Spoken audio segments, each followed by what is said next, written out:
snatchers yan sa Dakota, Malate ah. Huwag lang mag-iba ng pangalan. Oo, ano pangalan mo nung nagnanakaw ka talaga? Pag lumabas ka, anong plano mo unang gagawin mo? Maliban sa tumira uli. Yes, mga katotot. Repa, okay lang sa'yo. I-vlog ko ha, pero tatakpan ko yung mukha mo. Okay. Ito ngayon ang tanong. Di ba nahuli ka sa kasong baril, di ba? 10591. Bakit gumamit ka ng ibang pangalan? Ang dami kasi nagtuturo sa akin sir, puro iba-ibang pangalan. Sino nagturo sa'yo? Hindi, mga kasama man magdanakaw sir. Mga tropa mo magdanakaw talaga. Abe, palitan mo yung pangalan mo para di malaman. Oo. Ang totoong pangalan sir, Arjim.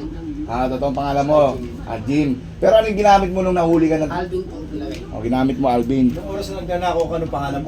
Anong pangalan mo nung nagnanakaw ka talaga? Arjim. Jim. Ito kasi mga katotot.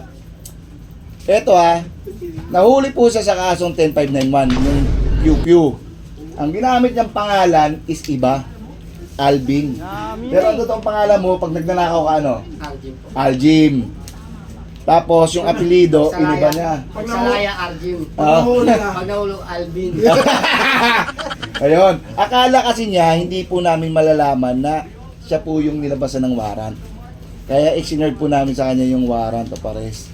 Sa kasong theft naman. Yun yung sinasabi mong pag nalako, pag tumitira kayo. Ayun yun. Totoong pangalan mo yun, nahuli ka doon. Doon sa warrant na sinerve namin. Diba? Tapos, nung nahuli ka sa baril, sa Pew, gumamit ka ng pangalan na iba. Ito ngayon ang advice ko sa iyo, Repa. Wag mong uulitin niya. Pati po sa inyo, yung mga ibang yung mga ibang tolonggis dyan na nanonood. Kasi, kalukuhan na hindi po namin malalaman yan, di ba? Tama po, tama. Ba? Kaya mga kababayan ko mandurugod dyan. Pangalan.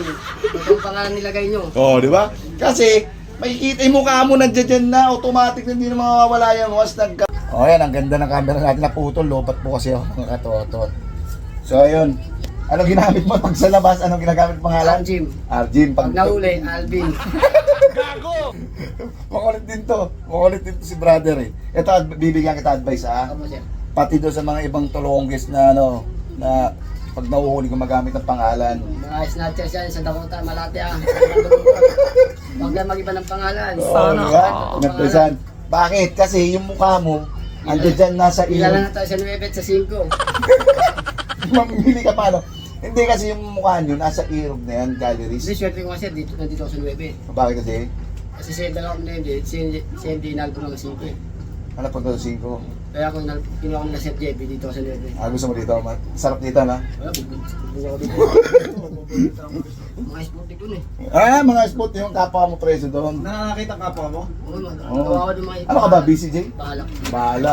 Malate. Ito nga, advice ko sa'yo, Pangalan na wag mo ulitin yun ha. Oo sir, di Kasi pwede kang kasuhan ng using fictitious name or kaya yung tinatawag natin itong sinling true name. Hindi naman kayo makakalusot kasi yung mukha nyo nandiyan na sa room gallery. Ha? Kahit nasabihin natin magpakulay ka pa ng buhok. Kasi sinadya ko talaga sir. Bata pa lang kasi marami na kasi namin dito mga picture yung mga namamali. Ito nga yung gagawin mo ngayon. Ano mo, dahil sa araw yun, ay nagkakulay. Dito, marami na picture. Pag lumabas ka, anong plano mo unang gagawin mo?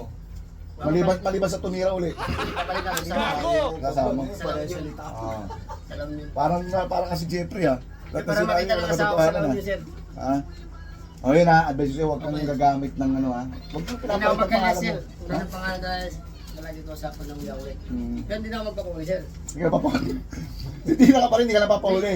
Pag ano sirang cellphone, paglaya. Magbenta ka, gumawa ka, pabili ka. Ito yung ginagawa ng mga kapwa mo dyan, mga brother mo, diba? Bumibili cellphone. Diba? Mag-aaral ka. Sa city po sir. Mag-aaral ka. May alis doon sa City Jail. Oo. Tuturo din mo paano ka di mahuli. Oo.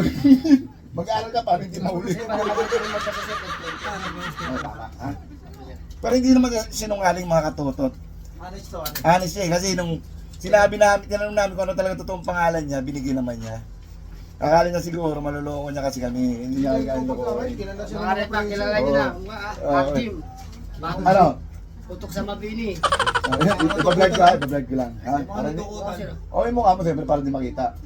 Please, tumatangos ang ilong nito. Oo, huwag mo pa-blurred. Oo. Basta mo na mukha mo para alam ng mga nadalaw. Raymart ko siya.